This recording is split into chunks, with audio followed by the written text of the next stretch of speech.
আসসালামু আলাইকুম। আবারও আসলাম নতুন একটি ভিডিও নিয়ে।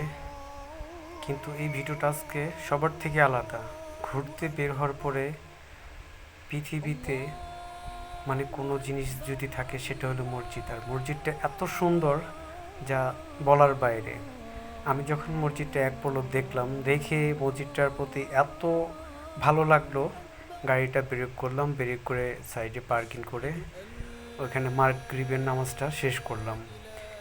কিন্তু শেষ করার পরে মনটা চেয়েছিল যে এখানেই বসে থাকি, ওখান থেকে আর আসতে মন চেয়েছিল না। কিন্তু মসজিদটা আমার বাড়ি থেকে এতটাই দূরে যা আমার অ্যাভেলেবেল যাওয়া সম্ভব না। কিন্তু কেউ যদি বলতে পারেন এই মসজিদটা কোথায়, কোন জায়গায় অবস্থিত, তাহলে ভাববো যে না, আপনি জায়গাটা চিনতে পারছেন। আর মসজিদটা এত সুন্দর, আমি কল্পনাও করতে পারি না। মাশাআল্লাহ, যে মসজিদ এত সুন্দর হয়। মাশাআল্লাহ, মাশাআল্লাহ।